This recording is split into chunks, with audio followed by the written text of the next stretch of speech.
আজকের ভিডিওতে আমরা বোর তত্ত্ব সম্বন্ধে ডিটেলসে আলোচনা করব। আগের দিনের ভিডিওতে আমরা বোর তত্ত্ব সম্বন্ধে কিছুটা আলোচনা করেছিলাম। আমরা জেনেছিলাম যে বোর তত্ত্ব কী, এবং তার আগে আমরা পরমাণু মডেলের ইতিহাস কিছুটা জেনেছিলাম। আগের ভিডিওটা দেখলে তোমরা দেখতে পাবে যে আগের ভিডিওতে বোর তত্ত্ব সম্বন্ধে কিছুটা আলোচনা হয়েছিল, অর্থাৎ বোর তত্ত্ব কী সেটা আমি ডিটেলসে আলোচনা করেছিলাম। আজকে আমরা বোর তত্ত্বের মাধ্যমে কিছু কিছু জিনিস ক্যালকুলেট করা যায়, সেগুলো আমি করে দেখাবো। যে বোর তত্ত্বের মাধ্যমে আমরা কোন কোন গণনা করতে পারি সেগুলো আজকে আমি করে দেখাবো ডিটেলসে। এবং যে যে টপিকগুলো আমরা বোর তত্ত্বের মাধ্যমে শিখতে পারি সেগুলো আমি কয়েকটা পয়েন্টসের আকারে এখানে লিখেছি। সেগুলো হলো, ফার্স্টে হাইড্রোজেন অনুরূপ পরমাণুর এনতম কক্ষপথের ব্যাসার্ধ, অর্থাৎ বোর তত্ত্ব ব্যবহার করে আমরা হাইড্রোজেন অনুরূপ কোনো পরমাণুর এনতম কক্ষপথের ব্যাসার্ধ গণনা করতে পারি। এবার হাইড্রোজেন অনুরূপ পরমাণু কি সেটা আমি আসছি। এবং এনতম কক্ষপথ মানে তোমরা জানো যে বোরের পরমাণু মডেলেই কিন্তু সর্বপ্রথম ইলেকট্রনের নির্দিষ্ট কক্ষপথের ধারণা পাওয়া যায়, এবং ইলেকট্রনের কক্ষপথগুলোকে কে, এল, এম এইভাবে প্রকাশ করা হয়। এবং সেই সংখ্যাটা প্রত্যেকটা কক্ষপথ এক একটা সংখ্যা দিয়ে রিপ্রেজেন্ট করা যায়। সেই সংখ্যাটাকে আমরা বলি মুখ্য কোয়ান্টাম সংখ্যা, যেটাকে এন দিয়ে ডিনোট করা হয়। তাহলে এনতম কক্ষপথ বলতে আমরা বুঝবো যে প্রথম কক্ষপথ যদি হয় তাহলে সেটা প্রথম মানে এনের মান তখন 1, দ্বিতীয় কক্ষপথ যদি হয় এনের মান 2। তার মানে এনের মান যদি আমার কোনো কক্ষপথের ক্ষেত্রে জানা থাকে, অর্থাৎ কোনো কক্ষপথের ক্ষেত্রে মুখ্য কোয়ান্টাম সংখ্যার মানটা যদি আমার জানা থাকে, তাহলে আমরা সেই কক্ষপথের ব্যাসার্ধটা কী করে বের করব সেটা আমরা বোর তত্ত্ব কাজে লাগিয়ে হিসাব করতে পারি। তাহলে বোর তত্ত্বের মাধ্যমে সর্বপ্রথম আমরা আজকে যেটা শিখব যে হাইড্রোজেন অনুরূপ পরমাণুর এনতম কক্ষপথের ব্যাসার্ধ কী করে বের করতে হয়। এর একটা ফর্মুলা আছে, এটা আমরা ডিরাইভ করব বিভিন্ন ধরনের ফিজিক্স এবং কেমিস্ট্রির সূত্রকে কাজে লাগিয়ে। এরপরে আমরা যেটা শিখব এনতম কক্ষপথে আবর্তনশীল ইলেকট্রনের গতিবেগ, অর্থাৎ এনতম কক্ষপথে যদি কোনো ইলেকট্রন আবর্তিত হয় তাহলে সেই ইলেকট্রন এর গতিবেগ কত, ঠিক আছে, অর্থাৎ সেই ইলেকট্রনের গতিবেগ আমরা হিসাব করতে পারবো বোর তত্ত্ব কাজে লাগিয়ে। এবং শেষে আমরা শিখব এনতম কক্ষপথে আবর্তনশীল কোনো ইলেকট্রনের শক্তি বের করতে।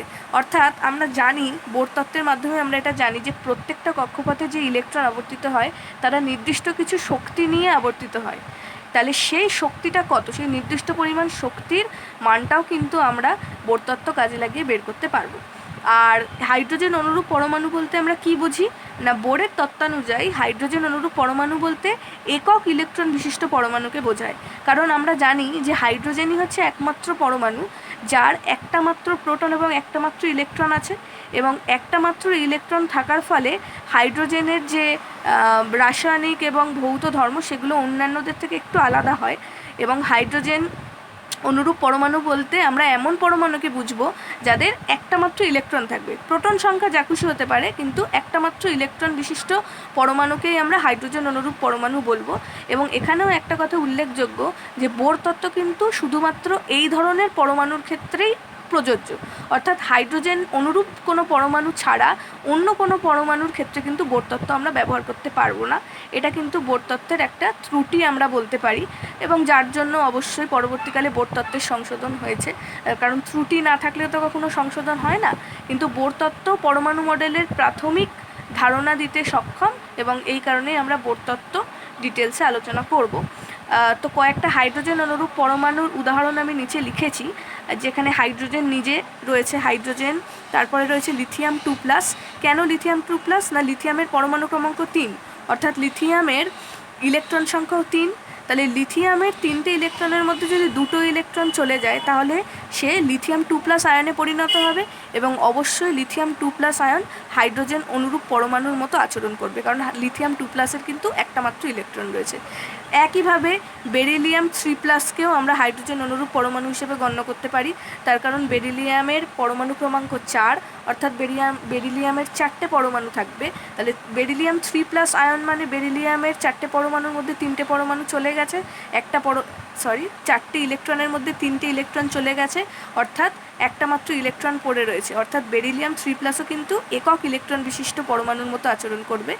এইভাবে আমরা অন্যান্য অনেক আয়নকে থিওরিটিক্যালি ধরতে পারি, যদিও প্র্যাকটিক্যালি সম্ভব নয় কিছু কিছু ক্ষেত্রে, কিন্তু থিওরিটিক্যালি আমরা হাইড্রোজেন অনুরূপ যে কোনো পরমাণু অর্থাৎ একক ইলেকট্রন বিশিষ্ট যে কোনো পরমাণুর ক্ষেত্রে এই বোর তত্ত্ব কাজে লাগিয়ে সেই এনতম কক্ষপথের ব্যাসার্ধ, এনতম কক্ষপথে আবর্তনশীল ইলেকট্রনের গতিবেগ এবং শক্তি দুটোই আমরা বের করতে পারবো।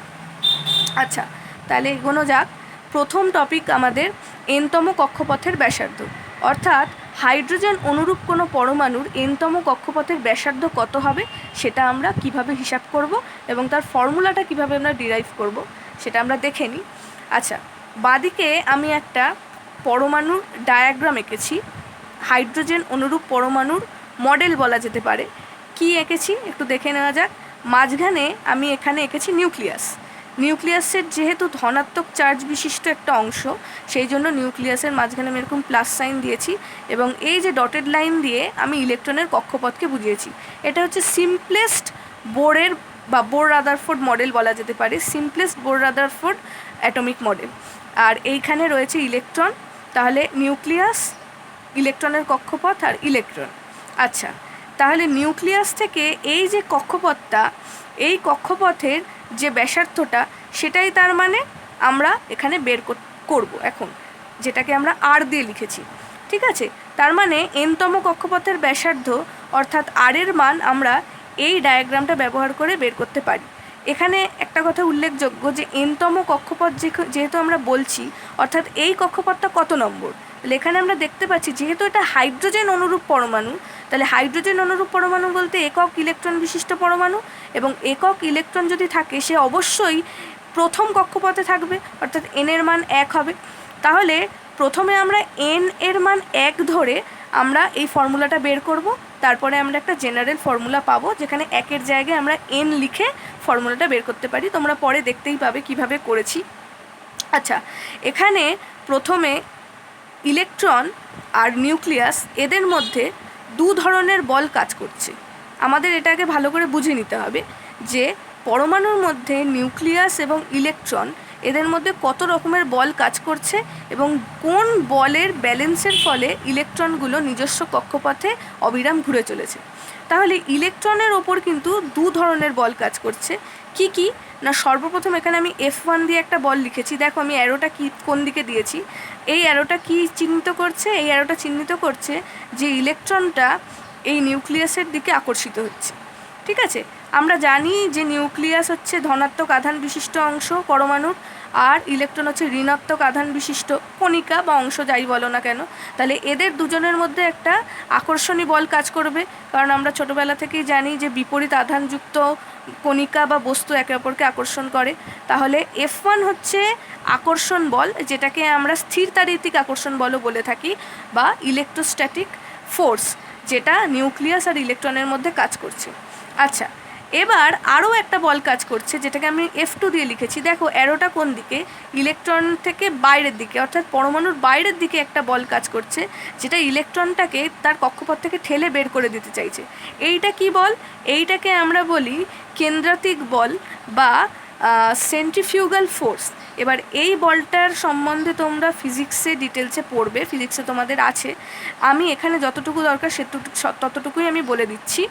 এই বলটা কি না, যদি কোনো কণিকা বা যে কোনো বস্তু কোনো একটা নির্দিষ্ট অক্ষ বা কোনো একটা নির্দিষ্ট বিন্দুকে কেন্দ্র করে অবিরাম ঘুরতে থাকে, তাহলে সেই কক্ষপথের বাইরের দিকে তার একটা বল কাজ করে, যেটাকে আমরা কেন্দ্রাতিক বল বা সেন্ট্রিফিউগাল ফোর্স বলি, যেটাকে আমি এখানে F1 দিয়ে লিখেছি। তাহলে এখানে আমরা দেখতে পাচ্ছি ইলেকট্রনের উপর দু ধরনের বল কাজ করছে। একটা F1 যেটা হচ্ছে ইলেকট্রোস্ট্যাটিক ফোর্স বা স্থিরতাড়িতিক আকর্ষণ বল, আর আরেকটা হচ্ছে F2 যেটা হচ্ছে কেন্দ্রাতিক বল বা সেন্ট্রিফিউগাল ফোর্স। তাহলে ইলেকট্রনগুলো কিন্তু এই কক্ষপথের মধ্যে এই দুটো বলের ব্যালেন্সের ফলে অবিরাম ঘুরতে পারে। এই দুটো বল অর্থাৎ F1 আর F2 এর অবিরাম ব্যালেন্সের ফলে কিন্তু ইলেকট্রনগুলো তার কক্ষপথে ঘুরতে পারে। অর্থাৎ যে কোনো মুহূর্তে F1 আর F2-র মান সমান হবে। এই ধর্মটা কাজে লাগিয়ে আমরা পরবর্তীকালে ফর্মুলাটা ডিরাইভ করব। তাহলে আমরা সর্বপ্রথম এই F1 আর F2 এই দুটো বলের মান বের করব। আচ্ছা, এখানে F1-এর পাশে আমি ব্র্যাকেটে লিখেছি অভিকেন্দ্র বল। যেহেতু অভিকেন্দ্র বল কেন বলা হচ্ছে, যেহেতু এইটা ভিতরের দিকে কাজ করছে। যে বলটা ভিতরের দিকে কাজ করে, অর্থাৎ কোনো বস্তু যখন কোনো কেন্দ্র বা কোনো অক্ষকে কেন্দ্র করে ঘুরতে থাকে তখন ভিতরের দিকে যে বলটা কাজ করে তাকে অভিকেন্দ্র বল বলে। এখানে অভিকেন্দ্র বলটা হচ্ছে আসলে এক প্রকারের স্থির তাড়িতিক বল, কারণটা আমি বললাম একটু আগে। তাহলে এই F1-এর মানটা কত হবে দেখো। F1-এর মানটা আমি কি লিখেছি, ZE²/R²। এইবারে এইটা কেন হলো না, এখানে দেখো যদি কোনো পরমাণু প্রোটন সংখ্যা, অর্থাৎ পরমাণু সংখ্যাকে আমি যদি Z ধরি এবং প্রত্যেকটা প্রোটনের আধানকে যদি আমি E ধরি, তাহলে ওই Z সংখ্যক প্রোটনের মোট আধান কত হবে, ZE। আরেকবার বলছি, প্রত্যেকটা প্রোটনের আধানকে আমি যদি E দিয়ে লিখি, আর যদি কোনো পরমাণু ক্রমাঙ্ক Z হয়, অর্থাৎ প্রোটন সংখ্যা যদি Z হয়, তাহলে Z সংখ্যক প্রোটনের মোট আধান কত হবে, ZE। এবং এইখানে যে একটা ইলেকট্রন আছে তার আধানও E, কারণ আমরা জানি যে একটা প্রোটন আর একটা ইলেকট্রনের আধান সবসময় একই হয়, অর্থাৎ মানটা একই হয়। আমরা চিহ্নটা আলাদা হয় জানি, একটা ধনাত্মক একটা ঋণাত্মক, কিন্তু এটা আমরা জানি যে প্রোটনের আধান আর ইলেকট্রনের আধানের মানটা সেম হয়।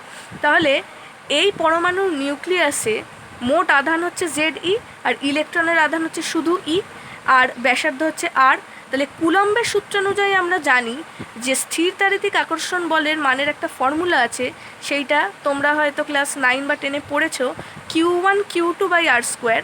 অর্থাৎ স্থির তাড়িতিক বলের মান হচ্ছে আধান দ্বয়ের গুণফল ডিভাইডেড বাই ওই আধান দুটোর মধ্যে যে দূরত্ব তার স্কোয়ার। তাহলে এখানে যেহেতু ব্যাসার্ধটা R, অর্থাৎ নিউক্লিয়াস আর ইলেকট্রনের মধ্যে যেহেতু দূরত্বটা R, তাহলে নিচে R² হয়েছে আর ওপরে এই দুটো আধানের গুণফল। কারণ নিউক্লিয়াসের আধান হচ্ছে ZE আর ইলেকট্রনের আধান হচ্ছে E, তাহলে তাদের গুণফল হচ্ছে ZE² ডিভাইডেড বাই R²। তাহলে F1-এর মান হচ্ছে ZE²/R²। এটা কোথা থেকে এলো, কুলম্বের সূত্র অনুযায়ী। আচ্ছা, নেক্সট হচ্ছে F2। F2-র মানটা আমরা কি করে বের করব না, একটু আগে আমি বললাম যে কেন্দ্রাতিগ বল, এটাকে অপকেন্দ্র বলও বলা হয়, কারণ যে বলটা বাইরের দিকে কাজ করে তাকে অপকেন্দ্র বলও বলা হয় অনেক সময়। তাহলে কেন্দ্রাতিগ বল বা অপকেন্দ্র বল বা ইংলিশে বলা হয় সেন্ট্রিফিউগাল ফোর্স, এর একটা ফর্মুলা রয়েছে, সেটা তোমরা ফিজিক্সে পরবর্তীকালে পড়বে। সেই ফর্মুলাটা হচ্ছে mv²/r। এবার এখানে বলে দিই আর একবার কোনটা কি। m হচ্ছে এখানে ইলেকট্রনের ভর, অর্থাৎ যে বস্তুটা ঘুরছে তার ভর ইন্টু তার গতিবেগের স্কোয়ার। এখানে v হচ্ছে ইলেকট্রনের গতিবেগ এবং এই কেন্দ্র থেকে সেই বস্তুটার দূরত্ব অর্থাৎ r। তাহলে ফর্মুলাটা হচ্ছে mv²/r, অর্থাৎ অপকেন্দ্র বলের মান ইজ ইকুয়াল টু বস্তুর ভর ইন্টু বস্তুর গতিবেগের স্কোয়ার ডিভাইডেড বাই কেন্দ্র থেকে বস্তুটা যতটা দূরত্ব আছে সেই দূরত্বটা। তাহলে mv²/r। তাহলে F1 আর F2-র মান আমরা বের করতে পারলাম। এবার আমি আগেই বললাম যে যদি পরমাণুটাকে সুস্থিত হতে হয়, অর্থাৎ স্টেবল হতে হয়, তাহলে ইলেকট্রনটাকে অবিরাম নিউক্লিয়াসের চারিদিকে ঘুরতে হবে, এবং ইলেকট্রনটা একমাত্র তখনই নিউক্লিয়াসের চারিদিকে ঘুরতে পারবে যখন এই অভিকেন্দ্র বল আর অপকেন্দ্র বলটা পরস্পরের সাথে সমান হবে। কেন না, যদি কোনো মতে অভিকেন্দ্র বলটা অপকেন্দ্র বলের চেয়ে বেশি হয়ে যায়, তাহলে ইলেকট্রনটা এই নিউক্লিয়াসের ওপর ঝাঁপ মারবে। এই রকম F1টা যদি F2-র থেকে বড় হয়ে যায়, মানে যদি F1টা F2-র থেকে বড় হয়ে যায়, তাহলে ইলেকট্রনটা নিউক্লিয়াসের দিকে চলে যাবে, আর যদি F2টা F1-এর থেকে কোনো মতে বড় হয়ে যায়, তাহলে ইলেকট্রনটা এই দিকে ছিটকে বেরিয়ে যাবে। আমরা এটা পরবর্তীকালে দেখব, বা তোমরা হয়তো জানো যে কোনো সার্কুলার পথে, অর্থাৎ বৃত্তাকার পথে যখন কোনো বস্তু ঘোরে, তখন তার গতিবেগটা কিন্তু ওই বৃত্তের স্পর্শকের অভিমুখে হয়। এটা কিন্তু বৃত্তের স্পর্শক, সেই জন্য আমি অ্যারোটা এদিকে দিয়েছি। অর্থাৎ F2-র মানটা যদি F1-এর থেকে বেশি হয়ে যায় কোনো মতে, তাহলে ইলেকট্রনটা কিন্তু এই পথে কক্ষপথ থেকে বিচ্যুত হবে বা ছিটকে বেরিয়ে যাবে। অর্থাৎ কোনো মুহূর্তে যখন পরমাণুটার অস্তিত্ব রয়েছে, সেই কোনো মুহূর্তে সিস্টেমের সুস্থিতির জন্য F1 আর F2-র মান সমান হতেই হবে। তাহলে F1 is equal two F2 যদি আমি ধরি, সেখানে আমি F1-এর মানটা এই ফর্মুলা থেকে বসিয়ে দিচ্ছি ZE²/R², আর F2-র মানটা আমি এই ফর্মুলা থেকে বসিয়ে দিচ্ছি mv²/r। সেখান থেকে আমি V square is equal to Z square by M R পেয়ে যাব। এটাকে যদি আমি কাটাকুটি করি, দুদিক দিয়ে আর কেটে যাবে, আর ভি স্কোয়ারকে একা রাখলে এমটা নিচে নেমে আসবে, তাহলে V square is equal to Z square by M R আমরা একটা ফর্মুলা পাচ্ছি। অর্থাৎ গতিবেগের square is equal to Z square by M R. এখানে এটা কার গতিবেগের কথা বলা হচ্ছে? ইলেকট্রনের। এখানে সমস্তই কিন্তু ইলেকট্রনের কথা বলা হচ্ছে, ঠিক আছে। নেক্সট আমরা বোরের তত্ত্বানুযায়ী আবার এই কৌণিক ভরবেগের সঙ্গে বোরের যে আমরা বোর তত্ত্বে পড়েছি যে কৌণিক ভরবেগের সঙ্গে প্রত্যেকটা মুখ্য কোয়ান্টাম সংখ্যার একটা সম্পর্ক রয়েছে। অর্থাৎ আমরা এই অভিকেন্দ্র বল আর অপকেন্দ্র বলের ধারণাকে কাজে লাগিয়ে গতিবেগের একটা ফর্মুলা পেয়েছি। এবার বোরের তত্ত্বকে কাজে লাগিয়ে আমরা গতিবেগের একটা ফর্মুলা পাবো, এবং শেষে আমরা সেই দুটোকে ইকুয়াল করে ওই এনতম কক্ষপথের ব্যাসার্ধটা বের করব। তাহলে বোরের তত্ত্বানুযায়ী আমরা দেখেছি, তোমরা আগের ভিডিওতে দেখতে পাবে যে কৌণিক ভরবেগ অর্থাৎ M V R is equal to NH by 2পাই হয়। এটা সম্পূর্ণ বোরের তত্ত্বের উপর ভিত্তি করে এবং বোরের পরীক্ষা নিরীক্ষার মাধ্যমে প্রমাণিত যে কোনো কক্ষপথে যে ইলেকট্রন অবর্তিত হচ্ছে তার কৌণিক ভরবেগ, যেটাকে আমরা এম ভি আর দিয়েও লিখি, এখানে কোনটা কি আমি বলছি, সেইটা is equal to NH by 2পাই হয়। এম মানে হচ্ছে ইলেকট্রনের ভর, ভি হচ্ছে ইলেকট্রনের গতিবেগ, আর হচ্ছে ইলেকট্রনটা যে কক্ষপথে ঘুরছে তার ব্যাসার্ধ। সেটা ইকুয়ালস টু সবসময় কী হবে? N H by 2পাই।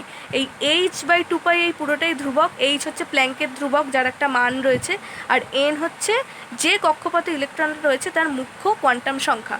অর্থাৎ ইলেকট্রনটা যে কক্ষপথে ঘুরবে সেই কক্ষপথের কোয়ান্টাম সংখ্যার উপর কিন্তু নির্ভর করবে যে ওই কক্ষপথে ইলেকট্রনের কৌণিক ভরবেগ কত হবে। তাহলে এখানেও একটা ভি অর্থাৎ ইলেকট্রনের গতিবেগের টার্ম রয়েছে। তাহলে এই ফর্মুলা থেকে যদি আমরা ভিটাকে আলাদা করি তাহলে আমরা পেয়ে যাব এনএইচ বাই 2পাই এম আর, অর্থাৎ এম আরটা নিচে নেমে গেছে। তাহলে ভি স্কোয়ার যদি আমি করে দিই তাহলে এদিকে হয়ে যাবে N square H square by 4পাই square M square R square. এইবারে দেখো এখান থেকে আমরা একটা ভি স্কোয়ারের মান পেলাম, এইখানে আবার আগেও আমরা একটা ভি স্কোয়ারের মান পেয়েছি। তাহলে 1 নম্বর সমীকরণের যে ভি স্কোয়ারের মানটা পেয়েছি এই জেড স্কোয়ার বাই এম আর, সেটা আমরা এখানে বসিয়ে দেবো। তাহলে যদি আমরা বসিয়ে দিই তাহলে এখান থেকে আমরা এই আর এর মানটা বের করতে পারি। যদি আমরা ওই দুটো সমীকরণকে হিসাব করে আরটাকে একা রাখি তাহলে আমরা কি পেয়ে যাব? তোমরা ওই দুটো সমীকরণকে ইকুয়াল করে আর এর মানটাকে যদি বের করো তাহলে দেখতে পাবে R is equal to N square H square by 4পাই স্কোয়ার এম জেড স্কোয়ার বেরোচ্ছে। এখানে আমি আর এর সাফিক্সে একটা ছোটো হাতের এন লিখেছি। অর্থাৎ এটার মানে কি? এটার মানে হচ্ছে আর এর মানটা মুখ্য কোয়ান্টাম সংখ্যার উপর নির্ভর করছে। অর্থাৎ ইলেকট্রনগুলো যে যে কক্ষপথে ঘুরবে সেই কক্ষপথের মুখ্য কোয়ান্টাম সংখ্যার ওপর কিন্তু আর এর মানটা, অর্থাৎ যে কক্ষপথে ইলেকট্রন ঘুরছে তার ব্যাসার্ধের মানটা কিন্তু নির্ভর করবে। অর্থাৎ এখানে শুধুমাত্র একটাই ফ্যাক্টর রয়েছে যেটা চেঞ্জ হচ্ছে এবং সেটা হচ্ছে এন। সেটা আমরা ফর্মুলাটা দেখলেই বুঝতে পারবো। দেখো আর এর মানে কি রয়েছে? এন রয়েছে, এইচ রয়েছে, 4পাই এম জেড আর ই রয়েছে। এবার খুব মন দিয়ে দেখলে বুঝতে পারবে এই এন ছাড়া প্রত্যেকটা টার্মে কিন্তু ধ্রুবক। এইচ হচ্ছে প্ল্যাঙ্কের ধ্রুবক, অর্থাৎ যার মান স্থির, এইচের মান কোনো দিন চেঞ্জ হবে না। 4 তো অবশ্যই ধ্রুবক, 4 মানে 4ই। পাইয়ের মানও ধ্রুবক। এম হচ্ছে ইলেকট্রনের ভর, সেটাও ধ্রুবক। ইলেকট্রনের ভর এই বিশ্বব্রহ্মাণ্ডের সব জায়গাতেই সেম, কোথাও আলাদা হয় না। জেড হচ্ছে একটা নির্দিষ্ট পরমাণুর ক্ষেত্রে পরমাণু ক্রমাঙ্ক, যেটা কিনা ওই নির্দিষ্ট পরমাণুর ক্ষেত্রে ধ্রুবক।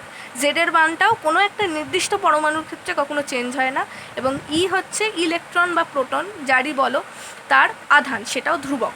অর্থাৎ এই যে এনতম কক্ষপথে যে ইলেকট্রনটা ঘুরছে তার ব্যাসার্ধের মানটা শুধুমাত্র নির্ভর করছে এনের ওপর, অর্থাৎ মুখ্য কোয়ান্টাম সংখ্যার ওপর।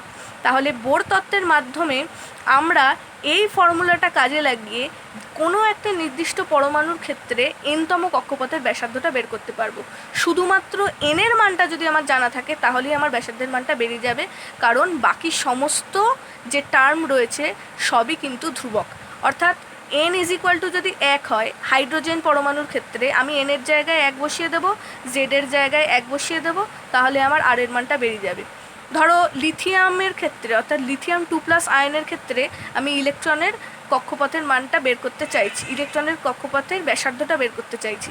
তাহলে লিথিয়ামের পরমাণু ক্রমাঙ্ক 3, অর্থাৎ জেডের জায়গায় আমি 3 বসিয়ে দেবো আর এনের জায়গায় আমি 1 বসিয়ে দেবো। কেন না, যেহেতু একটা ইলেকট্রন অবশ্যই সে প্রথম কক্ষপথেই থাকবে এবং বাকি সমস্ত মানই আমার জানা, যেহেতু সবকটাই ধ্রুবক। তাহলে এই ফর্মুলাটাকে কাজে লাগিয়ে আমরা হাইড্রোজেন অনুরূপ যে কোনো পরমাণুর ক্ষেত্রে এনতম কক্ষপথের ব্যাসার্ধটা বের করতে পারি। এই ইকুয়েশনটা খুবই গুরুত্বপূর্ণ এবং যে প্রমাণটা আমি করলাম সেটাও খুব গুরুত্বপূর্ণ, পরীক্ষা পারপাসেও খুব গুরুত্বপূর্ণ এবং বিভিন্ন ধরনের অঙ্ক এখান থেকে আসে। তোমরা এই ফর্মুলাটা মুখস্থ করবে এবং অবশ্যই ডেরিভেশনটাও প্র্যাকটিস করবে। নিচে আমি এই ইকুয়েশানে কোনটা কি সেটা আমি লিখেও দিয়েছি, আমি অলরেডি যদিও বলে দিয়েছি তাও আমি এখানে একবার লিখে দিয়েছি।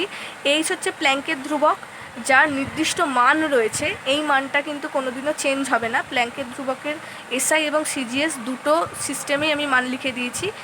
এসআই সিস্টেমে হচ্ছে 6.626 × 10⁻34 জুল সেকেন্ড, প্ল্যাঙ্কের ধ্রুবকের একটা ইউনিটও রয়েছে অর্থাৎ একক আছে জুল সেকেন্ড। আর সিজিএস পদ্ধতিতে ওর মান হচ্ছে 6.626 × 10⁻27 আর্ক সেকেন্ড। জুলের সিজিএস হচ্ছে আর্ক আর সেকেন্ডটা সেকেন্ডই থাকে। তাহলে এই দুটো হচ্ছে প্ল্যাঙ্কের ধ্রুবকের মান এসআই এবং সিজিএস পদ্ধতিতে, যেটা কিনা ধ্রুবক, কোনোদিনও চেঞ্জ হবে না।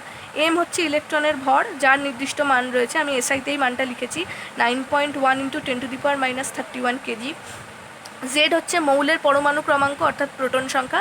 এটা তোমরা যে পরমাণুর ক্ষেত্রে আর এর মানটা বের করছো সেই পরমাণুর জেডের মানটা অবশ্যই তোমাদের জানা থাকবে, তাই ফর্মুলাতে জেডের সেই মানটা বসিয়ে দিতে পারবে। ই হচ্ছে ইলেকট্রনের আধান ইজ ইকুয়াল টু প্রোটনের আধান। আমরা জানি যে ইলেকট্রনের আর প্রোটনের আধানের মান সেম হয়, যদিও চিহ্নটা আলাদা। সেই মানটা হচ্ছে 1.6 × 10⁻19 কুলাম। আর এন হচ্ছে মুখ্য কোয়ান্টাম সংখ্যা, অর্থাৎ যে কক্ষপথের ব্যাসার্ধটা তোমরা বের করতে চাইছো সেই কক্ষপথের এনের মানটা ফর্মুলায় বসাতে হবে। যদি প্রথম কক্ষপথ হয় তাহলে এনের জায়গায় 1 হবে, যদি দ্বিতীয় কক্ষপথ হয় তাহলে এনের জায়গায় 2 হবে, এরকম করে চলতে থাকবে। অর্থাৎ এই ফর্মুলা দিয়ে তোমরা যে কোনো নির্দিষ্ট পরমাণুর ক্ষেত্রে এনতম কক্ষপথে যে ইলেকট্রন ঘুরছে সেই এনতম কক্ষপথের ব্যাসার্ধটা খুব সহজে বের করে ফেলতে পারবে। নেক্সট আমরা আসছি এনতম কক্ষপথে আবর্তনশীল ইলেকট্রনের গতিবেগ কিভাবে বের করতে হয় সেটাই। অর্থাৎ আমরা এনতম কক্ষপথের ব্যাসার্ধ কিভাবে বের করতে হয় সেটা আমরা দেখলাম, তার ফর্মুলা পেলাম। এবার আমরা এনতম কক্ষপথে আবর্তনশীল ইলেকট্রনের গতিবেগ কিভাবে আমরা বের করব সেটা দেখি। আচ্ছা, 2 নম্বর সমীকরণ থেকে আমরা পাচ্ছি mvr = nh/2π। এইটা তোমরা ভিডিওটা একটু আগে করলে বা ব্যাক করলে দেখতে পাবে। 2 নম্বর সমীকরণটা ছিল ওই বোর তথ্য থেকে যে কৌণিক ভরবেগের ফর্মুলাটা, সেটাই আমার 2 নম্বর সমীকরণ ছিল, সেটাই আমি লিখেছি mvr = nh/2π।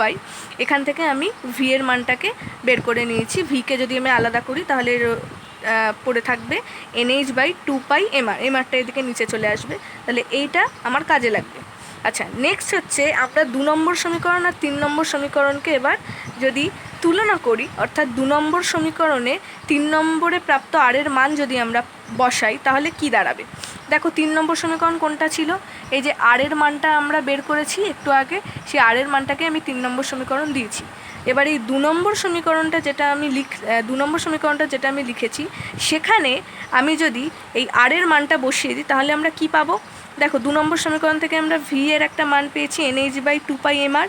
এই আর এর মানটা আমি 3 নম্বর সমীকরণ থেকে অর্থাৎ এইখান থেকে আমরা বের করে বসিয়ে দেবো। অর্থাৎ ভি = nh/2πm ইন্টু ওই আরটাকে আমি 1/r করে আলাদা করে দিয়েছি, যেহেতু আরটা নিচে রয়েছে তাই 1/r। এবার nh/2πmটা যেরকম ছিল সেরকমই রয়েছে আর আর এর মানটা আমি এখানে বসিয়ে দিয়েছি। দেখো আর এর মান হচ্ছে n²h²/4π² তাহলে এইটা আমি যদি এখানে বসাই তাহলে নিচে হয়ে যাবে n²h² আর এই নিচে যেটা ছিল মানে আর এর মানের নিচে যে পোর্শনটা ছিল সেটা উপরে চলে যাবে, অর্থাৎ হয়ে যাবে nh/2πm × 4π²mz² যেখানে n হচ্ছে মুখ্য কোয়ান্টাম সংখ্যা আমরা জানি। তাহলে এই জিনিসটা আমরা যদি হিসাব করে দেখো এখানে অনেক কাটাকুটি হবে। এই n দিয়ে n² কেটে যাবে, h দিয়ে h² কেটে যাবে, পাই দিয়ে π² কেটে যাবে, 2 দিয়ে 4 কেটে যাবে আর m z আর e² পড়ে থাকবে, না এমও কেটে যাবে, এই z² পড়ে থাকবে, নিচে একটা n আর একটা h পড়ে থাকবে। তাহলে ভি এর মান আমার হয়ে যাবে 2πze²/nh। তাহলে ভি কিন্তু এখানে কি, ভি হচ্ছে ইলেকট্রনের গতিবেগ আমি প্রথমেই বললাম ভি হচ্ছে ইলেকট্রনের গতিবেগ। তাহলে দেখো ভি এর মানটা আমরা এই 2 নম্বর সমীকরণে আর এর মানটা বসিয়ে আমরা বের করতে পারবো। অর্থাৎ ইলেকট্রনের গতিবেগ বের করাটা সবচেয়ে সহজ। ইলেকট্রনের গতিবেগ বের করার জন্য আমাদের প্রথমে এই আর এর মানটা বের করতে হবে, বের করে 2 নম্বর সমীকরণে ভি এর মানটা আলাদা করে আর এর মানটা বসিয়ে দিতে হবে, তাহলে আমরা ভি এর মান পেয়ে যাব। এই সমীকরণটার স্পেশালিটিও কিন্তু ওই আর এর সমীকরণের মতোই। দেখো এখানে মুখ্য কোয়ান্টাম সংখ্যা ছাড়া আর কোনো কিন্তু এমন ফ্যাক্টর বা এমন টার্ম নেই যেটার মান চেঞ্জ হচ্ছে, অর্থাৎ মুখ্য কোয়ান্টাম সংখ্যা ছাড়া কিন্তু সবই ধ্রুবক। দেখো আমি বলছি 2 ধ্রুবক, পাই ধ্রুবক, জেড অর্থাৎ পরমাণু ক্রমাঙ্ক একটা নির্দিষ্ট পরমাণুর ক্ষেত্রে ধ্রুবক, ই অর্থাৎ ইলেকট্রন বা প্রোটনের আধানের মান সেটাও ধ্রুবক, এইচ হচ্ছে প্ল্যাঙ্কের ধ্রুবক। অর্থাৎ শুধুমাত্র যে ফ্যাক্টরটার ওপরেই ভি এর মানটা ডিপেন্ড করে সেটা হচ্ছে এন, অর্থাৎ মুখ্য কোয়ান্টাম সংখ্যা। তার মানে ইলেকট্রনটা যে কক্ষপথে ঘুরছে সেই কক্ষপথের এনের মানটা অর্থাৎ মুখ্য কোয়ান্টাম সংখ্যার মানটা যদি আমার জানা থাকে, তাহলেই আমি খুব সহজে ওই কক্ষপথে যে ইলেকট্রনটা ঘুরছে তার গতিবেগের মানটা বের করতে পারবো। তার কারণ বাকি সমস্ত কিছুই কিন্তু ওই নির্দিষ্ট পরমাণুটার ক্ষেত্রে ধ্রুবক রয়েছে। এখানেও আমি ভি এন লিখেছি, সাফিক্সে একটা এন দিয়েছি, কারণ ভি এর মানটা শুধুমাত্র এনের ওপর ডিপেন্ড করছে। ঠিক আছে, আশা করি এইটুকু কোনো অসুবিধা নেই। অর্থাৎ আমরা এনতম কক্ষপথে ব্যাসার্ধ পেলাম আর এনতম কক্ষপথের ইলেকট্রনের গতিবেগ পেলাম। এবার শেষ আমাদের যেটা বের করতে হবে এনতম কক্ষপথে ইলেকট্রনের শক্তি, সেটাই আমি আসছি। নেক্সট আমরা আসছি এনতম কক্ষপথে আবর্তনশীল ইলেকট্রনের মোট শক্তি। অর্থাৎ আমরা এনতম কক্ষপথের ব্যাসার্ধ কী করে বের করতে হয় দেখলাম, এনতম কক্ষপথে যে আবর্তন করছে ইলেকট্রনটা তার গতিবেগ দেখলাম। এবার আমরা সেই ইলেকট্রনের শক্তিটা বের করব এবং তার ফর্মুলাটা কিভাবে আসছে সেটা আমরা দেখব। তাহলে এনতম কক্ষপথে যে ইলেকট্রনটা আবর্তিত হচ্ছে তার মোট শক্তিকে আমি যদি ই দিয়ে লিখি তাহলে সেইটা ইকুয়ালস টু হবে গতিশক্তি প্লাস স্থিতিশক্তি। কারণ আমরা জানি প্রত্যেকটা কণিকা বা প্রত্যেকটা বস্তুরই কিন্তু 2 ধরনের শক্তি থাকে, একটা হচ্ছে গতিশক্তি, একটা হচ্ছে স্থিতিশক্তি। তাহলে এনতম কক্ষপথে যে ইলেকট্রনটা আবর্তিত হচ্ছে তারই 2 প্রকারের শক্তি থাকবে, গতিশক্তি আর স্থিতিশক্তি, এবং এই দুটো শক্তির যোগফলই হচ্ছে তার মোট শক্তি। আমাদের কিন্তু এখানে এই মোট শক্তির মানটাই বের করতে হবে। আচ্ছা, এখানেও কিন্তু আমি একটা কথা বলে দিই, এগুলো তোমরা ফিজিক্সে পড়বে যে গতিশক্তি আর স্থিতিশক্তির ফর্মুলা কি হয়। এগুলো কিন্তু অনেকটাই ফিজিক্সের ওপর ডিপেন্ডেন্ট রয়েছে ফর্মুলাগুলো। ফিজিক্স ভালো করে পড়লে তবে তোমরা এই ফর্মুলাগুলোর অরিজিনটা জানতে পারবে যে কোথা থেকে এই ফর্মুলাগুলো এলো। আমি এখানে ডিটেলসে আর বলছি না, তোমরা ফিজিক্স বই রেফার করতে পারো। গতিশক্তির ফর্মুলাটা হচ্ছে 1/2 mv², অর্থাৎ কোনো বস্তুর ভর আর গতিবেগের স্কোয়ারের গুণফল ইন্টু 1/2, সেটা হচ্ছে কোনো বস্তুর গতিশক্তির মান। আর স্থিতিশক্তি ইজ ইকুয়াল টু -z²/r কোনো আধানযুক্ত কণিকার জন্য। আমরা জানি যে এখানে আমরা সব কিছুই ইলেকট্রনকে কনসিডার করে করছি, অর্থাৎ ইলেকট্রনের মোট শক্তি বের করছি, তাই ইলেকট্রনের গতিশক্তি আর ইলেকট্রনের স্থিতিশক্তি আমরা বের করছি। তো ইলেকট্রন যেহেতু আধানযুক্ত কণিকা তাই ইলেকট্রনের স্থিতিশক্তির ফর্মুলা হচ্ছে z²/r। এটা অনেকটা ওই কুলম্বের সূত্রের সঙ্গে মিল পাবে তোমরা। অর্থাৎ একটা জিনিস দেখো, কুলম্বের সূত্রে আমরা কিছুক্ষণ আগেই দেখেছি যে নিউক্লিয়াসটা ইলেকট্রনটাকে যে স্থিরতারিতিক আকর্ষণ বল দিয়ে টানছে সেটা আমরা কুলম্বের সূত্রের মাধ্যমে বের করেছিলাম z²/r দিয়ে। z²/r² ছিল সেখানে, তাহলে এটা কিন্তু অনেকটা তার সঙ্গে মিল পাবে। অর্থাৎ এই ইলেকট্রনের স্থিতিশক্তিটা হচ্ছে z²/r আর তার আগে একটা মাইনাস। এবার এর পিছনেও রিজন রয়েছে অনেক, সেটা আমি ডিটেলসে আর বলছি না, তোমরা ফিজিক্স বই রেফার করতে পারো চাইলে। তাহলে ইলেকট্রনের গতিশক্তি আর স্থিতিশক্তির মানটা আমরা পেলাম। তাহলে ই অর্থাৎ মোট শক্তি, এই দুটো শক্তির যোগফল হবে, অর্থাৎ 1/2 mv² প্লাস -z²/r। তাহলে এখান থেকে আমি এই v² জায়গায় z²/mr বসিয়ে দিয়েছি। দেখো 1 নম্বর সমীকরণ, তোমরা ভিডিওটা ব্যাক করলে দেখতে পাবে, 1 নম্বর সমীকরণ থেকে আমরা v² একটা মান পেয়েছিলাম। 1 নম্বর সমীকরণ হচ্ছে একদম প্রথমে যখন ইলেকট্রনের যে এনতম কক্ষপথের ব্যাসার্ধ বের করছিলাম, সেটা f1 f2 ইকুয়াল করে যে v² মানটা পেয়েছিলাম, সেটাই হচ্ছে 1 নম্বর সমীকরণ আমি নাম দিয়েছি। সেই 1 নম্বর সমীকরণ থেকে v² মানটা আমি এখানে বসিয়ে দিয়েছি। বসিয়ে দিলে আমরা পাবো -z² কমন নিয়ে 1 - 1/2, অর্থাৎ এইখানে যদি হিসাবটা তোমরা নিজেরা করো তাহলে দেখতে পাবে এখানে এম এম কেটে গেছে, এখানে একটা half Z square by R পড়ে রয়েছে, আর মাইনাস এখানে জেড স্কোয়ার বাই আর পড়ে রয়েছে। তো আমি মাইনাস জেড স্কোয়ার বাই আরকে কমন নিয়েছি, কমন নিলে এখানে 1 পড়ে থাকবে +1, আর এখানে মাইনাস হাফ পড়ে থাকবে। তাহলে এটাকে আমি যদি হিসাব করি তাহলে আমরা পাবো minus Z square by 2r। এই সমীকরণেও এবার আমি ওই আরের মানটা বসিয়ে দেবো, যে আরের মানটা আমরা পেয়েছি, যেটাকে আমরা 3 নম্বর সমীকরণ নাম দিয়েছি, অর্থাৎ যে এনতম কক্ষপথের ব্যাসার্ধটা বের করেছি সেই মানটা আমরা এখানে বসিয়ে দেবো, অর্থাৎ minus Z square by 2 into 1/r। এখানে আবারও আমরা আরের মানটা বসিয়ে দিলাম, ঠিক যেরকম গতিবেগ বের করার সময় করলাম, আরের মানটা বসিয়ে দিলাম। এই আরের মানটা আমরা এখানে বসিয়ে দিয়েছি, আবারও বসিয়ে দিলে যে 3 নম্বর থেকে আমি লিখে দিয়েছি, ভিডিওটা ব্যাক করলে তোমরা দেখতে পাবে 3 নম্বর সমীকরণ কোনটা। আমি সাজেস্ট করব তোমরা এইগুলো খাতায় লিখে নিতে পারো, মানে আমি যেভাবে লিখেছি ভিডিওটা চলার সাথে সাথে তোমরা খাতায় সমীকরণগুলো লিখে সেখানে 1 2 3 করে লিখে নিতে পারো, তাহলে তোমাদের বুঝতে অনেকটা সুবিধা হবে যে আমি কোন মানটা কোথায় বসিয়েছি। যদিও আমি এখানে লিখে দিয়েছি যে কোন সমীকরণ কোনটা, তাহলে এই সমীকরণে আমি আবার আরের মানটা বসিয়ে দিয়েছি। বসিয়ে যদি আমরা হিসাব করি তাহলে আমরা এর ফর্মুলা অর্থাৎ মোট শক্তির ফর্মুলাটা পেয়ে যাব, যেটা হচ্ছে -2π² mz² e⁴/n²h²। এই জায়গাটা তোমরা যদি নিজেরা হিসাব করো তাহলে তোমরা দেখতে পাবে যে আলটিমেটলি এর মানটা এইটা আসছে এখান থেকে। ঠিক আছে, এখানেও দেখো তাৎপর্যটা কি, এখানেও ঠিক সেম ওই আর এর মান বা ভি এর মান অর্থাৎ ব্যাসার্ধের মান বা গতিবেগের মানের মতোই এখানেও শক্তির মানটাও কিন্তু শুধুমাত্র যে জিনিসটার ওপর ডিপেন্ডেন্ট সেটা হচ্ছে এই যে মুখ্য কোয়ান্টাম সংখ্যা। মুখ্য কোয়ান্টাম সংখ্যাটা ছাড়া বাকি সমস্ত কিছুই কিন্তু ধ্রুবক। দেখো 2 ধ্রুবক, পাই ধ্রুবক, এম অর্থাৎ ইলেকট্রনের ভর ধ্রুবক, জেড অর্থাৎ পরমাণু ক্রমাঙ্ক একটা নির্দিষ্ট পরমাণুর ক্ষেত্রে ধ্রুবক, ই অর্থাৎ ইলেকট্রন বা প্রোটনের আধান সেটাও ধ্রুবক, এইচ প্ল্যাঙ্কের ধ্রুবক সেটাও ধ্রুবক। অর্থাৎ শুধুমাত্র গতিশক্তির মানটা এন এর ওপর ডিপেন্ডেন্ট। এন অর্থাৎ মুখ্য কোয়ান্টাম সংখ্যার মানটা যতবার চেঞ্জ হবে ততবার এই গতিশক্তির মানটা চেঞ্জ হবে। তার মানে কোনো একটা নির্দিষ্ট পরমাণুর ক্ষেত্রে আমরা দেখতে পেলাম যে ইলেকট্রনের যে গতিবেগ বলো বা শক্তি বলো বা ইলেকট্রনটা যে কক্ষপথে ঘুরছে তার ব্যাসার্ধ বলো, সব কিছুই কিন্তু এই মুখ্য কোয়ান্টাম সংখ্যার ওপর ডিপেন্ডেন্ট, আর সমস্ত কিছুই ধ্রুবক। মানে পরমাণুর অন্য কোনো ধর্মের ওপর ওই ব্যাসার্ধ, গতিশক্তি বা গতিবেগ ডিপেন্ড করছে না, শুধুমাত্র মুখ্য কোয়ান্টাম সংখ্যার ওপর ডিপেন্ড করছে। অর্থাৎ তুমি যদি পরমাণুর কোনো একটা নির্দিষ্ট পরমাণুর এই জেডের মানটা অর্থাৎ পরমাণু ক্রমাঙ্কের মানটা জেনে যাও, আর কোন কক্ষপথে ইলেকট্রনটা রয়েছে সেই কক্ষপথের মুখ্য কোয়ান্টাম সংখ্যা অর্থাৎ এনের মানটা যদি জেনে যাও, তাহলে তোমরা খুব সহজেই ওই কক্ষপথের ব্যাসার্ধ বের করে ফেলতে পারবে আর এর সমীকরণটা ব্যবহার করে, ওই কক্ষপথে যে ইলেকট্রনগুলো ঘুরছে তার গতিবেগ বের করে ফেলতে পারবে, এবং ওই কক্ষপথে যে ইলেকট্রনগুলো ঘুরছে তার শক্তির মান বের করে ফেলতে পারবে।